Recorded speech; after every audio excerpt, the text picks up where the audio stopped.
Fala galera, um prazer tê-los aqui para mais uma videoaula do Professor Júbilo. E hoje, olha onde eu estou, no meio do manguezal. E já quero começar esse nosso processo pedagógico te fazendo uma pergunta. Quando a gente fala de mangue, qual é o primeiro animal que vem na sua cabeça, hein? Olha ele aqui, ó. Caranguejão velho de guerra. Em manguezais preservados como esse daqui, as populações desse crustáceo são gigantescas e eles são extremamente importantes para as plantas que vivem nessa região. Por isso, bota um sangue nesse olho, porque hoje tem manguezal para você.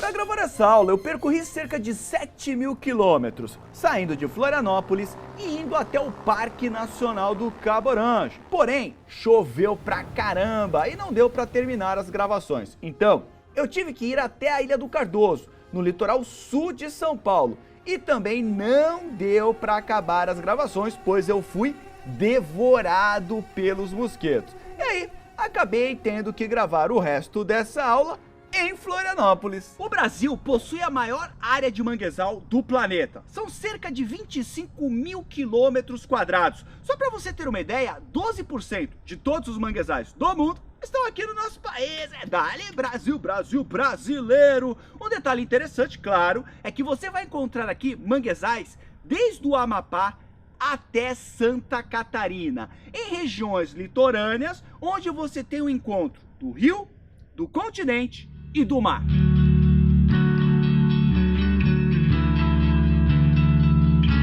O manguezal é um bioma de transição, ou seja, ele é a conexão entre o ambiente terrestre e as águas do rio e do mar que se encontram nessa região. Ou seja, as espécies que vivem no manguezal precisam suportar essa variação ambiental, uma hora mais salgado, uma hora menos salgado. Essas espécies que conseguem suportar grandes mudanças ambientais são chamadas de eurobiontes. E para viver no manguezal, você precisa ser muito eurobionte. Um detalhe interessante é que a biodiversidade do manguezal ela é baixa, mas as poucas espécies que aqui se encontram são muito numerosas. Ou seja, cada espécie que tem aqui tem muitos indivíduos. Mas Jubão, por que a biodiversidade do manguezal é tão baixa? Porque para viver aqui, você precisa de uma série de adaptações e não é fácil você possuir isso, já que o manguezal é um ambiente extremamente estressante e dinâmico.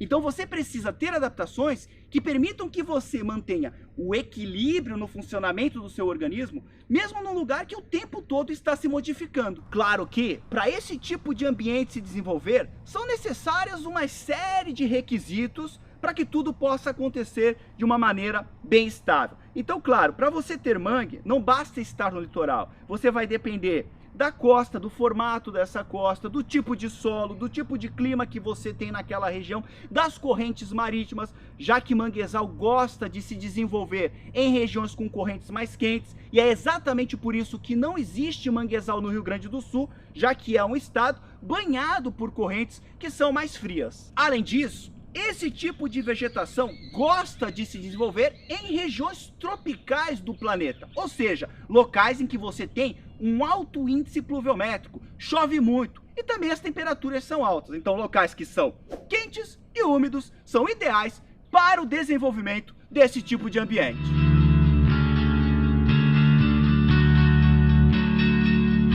Galera, agora uma das coisas que mais chamam a atenção no manguezal, claro, é o seu solo extremamente lodoso, né? Isso aqui é lama pura. E por que isso é tão lodoso? Basicamente isso aqui são os sedimentos que foram trazidos pelo rio.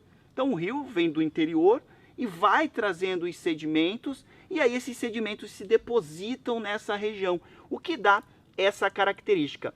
Além dele ser bastante movediço, né? Olha só o meu estado, olha só como é que eu tô. Ele também é um solo salgado, né? Por quê? Porque agora nós estamos na maré baixa, então por isso que a gente consegue ver o solo. Mas daqui a pouco a maré vai subir e vai cobrir esse solo aqui. Então, constantemente ele está sendo afetado pela água do mar. E por isso que ele é bem salobro.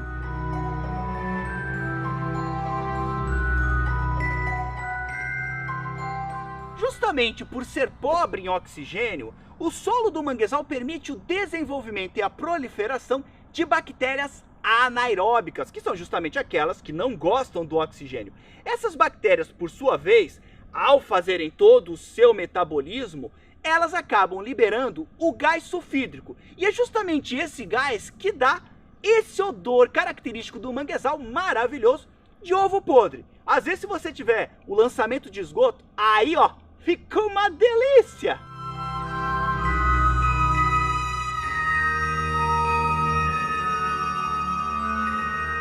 Quando o assunto são plantas do manguezal, temos 3 espécies principais: o mangue vermelho, o mangue branco e o mangue preto. Bora começar então aqui ó, com a minha árvore preferida do manguezal, o famoso mangue vermelho, ou Rhizophyra mangue.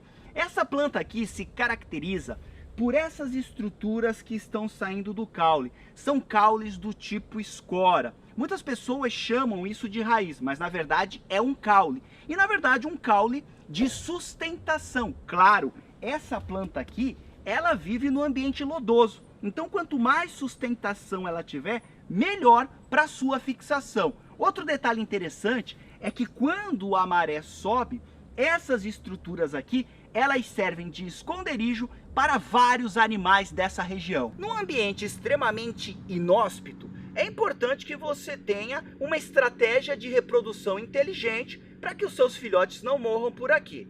No caso do mangue vermelho, o que ele tem é essa estrutura aqui que a gente chama de propágulo. É como se fosse o filhotinho da planta. Ele fica preso na planta mãe, se desenvolvendo. Quando ele chega num tamanho ideal, aí sim ele vai se soltar, cai na água, se fixa no solo e aí a planta começa a se desenvolver.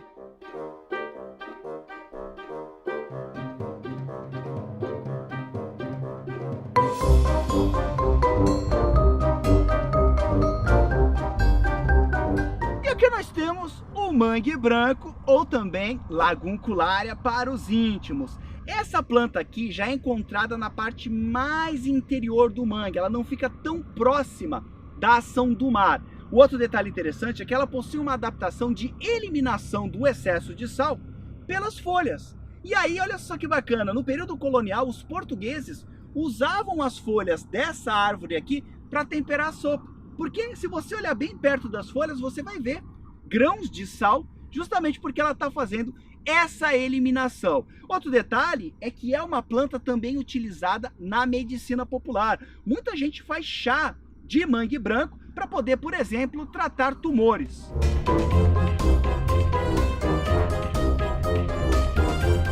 Outra planta que é muito característica desse ecossistema é essa daqui, ó, a Avicennia ou mangue preto. E a sua principal característica são essas estruturas que parecem lápis saindo do solo.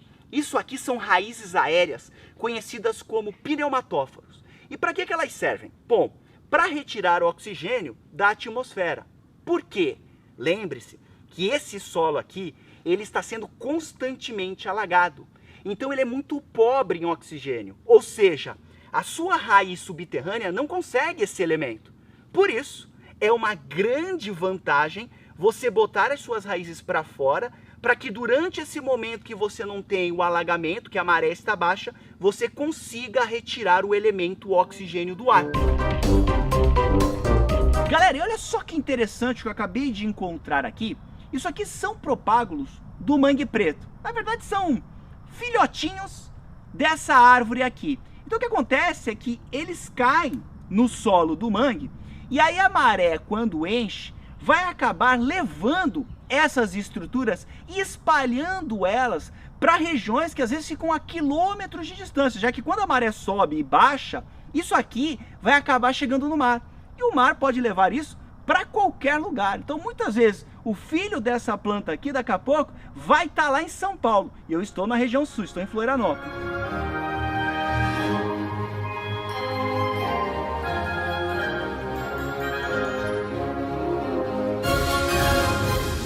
Uma adaptação muito interessante das plantas aqui do manguezal é a sua alta capacidade de reter sal nas células que estão nas suas raízes. Isso porque, claro, essas plantas precisam absorver água do solo e elas fazem isso por osmose. Só que esse solo é salgado, tem muito sal aqui. Então você precisa ter na sua raiz uma concentração maior de sal para atrair essa água por osmose. Então essas plantas fazem isso, guardam sal nas suas raízes e assim a água, mesmo num ambiente extremamente salobra, consegue entrar nessas raízes.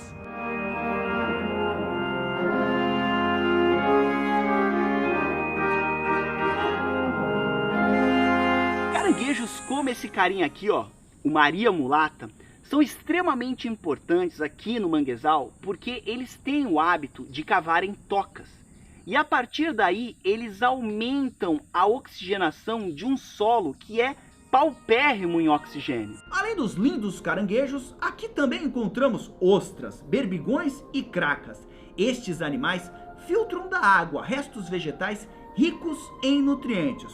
Quando a maré sobe, os camarões também entram no manguezal para se alimentarem. Vale salientar que muitos peixes também utilizam o manguezal para se alimentarem. Então, tainha, robalo, bagre, baiacu, todos eles vêm para cá para conseguirem alimentos. E por sua vez, esses peixes são alimentos de outros animais. Então, por exemplo, quando a maré sobe, você vai encontrar aqui tubarão, você vai encontrar cação, jacarés também frequentam esse ambiente. É muito comum, por exemplo, aqui você encontrar o jacaré do papo amarelo. Então você tem toda uma comunidade envolvida dentro desse lugar por conta do alimento que ele está oferecendo para esses animais.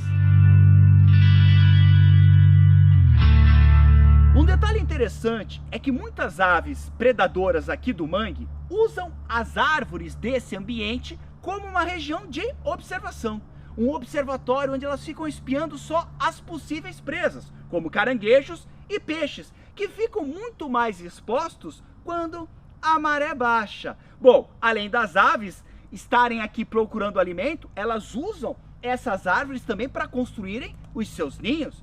Então veja como esse ambiente é extremamente importante para a população de aves. Com relação aos mamíferos, quando a maré sobe, você pode encontrar golfinho aqui dentro. E também pode encontrar outros tipos de mamíferos, como é o caso da lontra, do guaxinim e de vários outros.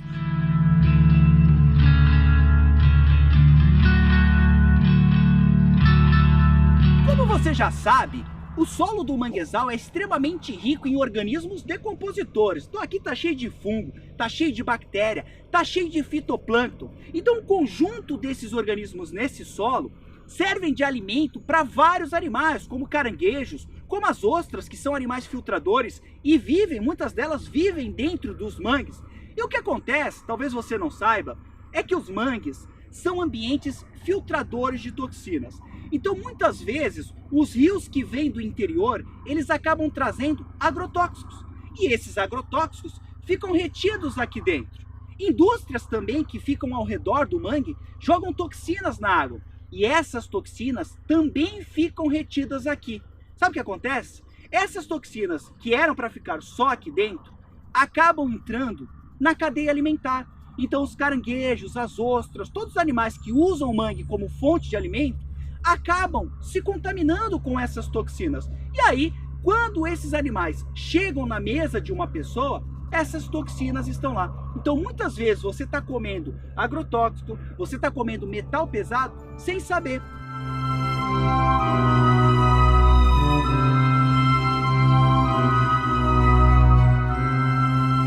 Infelizmente os manguezais têm má fama. E isso é um grande problema. As pessoas pensam que isso aqui é um lugar sujo, fedido, feio, que tem pouca biodiversidade.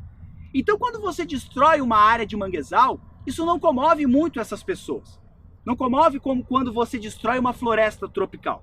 Só que esse local é extremamente importante. Isso aqui é fonte de proteína animal para vários seres humanos. Daqui saem peixes, saem crustáceos, saem moluscos. Os manguezais protegem o litoral contra a ação do mar, contra as ressacas. Só para você ter uma ideia, quando nós tivemos o tsunami da Tailândia, as áreas que tinham manguezais preservados não sofreram tanto com esse tsunami quanto as áreas que não tinham manguezal para protegê-las.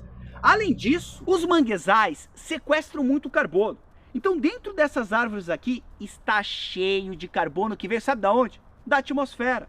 Então eles são extremamente importantes para a manutenção da temperatura do nosso planeta.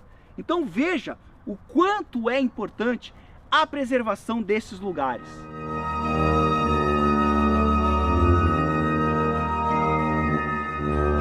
Um detalhe interessante é que hoje a atividade econômica que mais vem impactando os mangues é a criação de camarões. Muita gente pensa que o camarão que está na mesa veio do mar, mas não. Vem de criadouros que funcionam dentro dos manguezais e que aqui jogam antibióticos, rações, mudam o curso hídrico do lugar, causam um verdadeiro impacto. Então quando você comer camarão, muitas vezes você não pensa o impacto que você está causando em locais como esse daqui.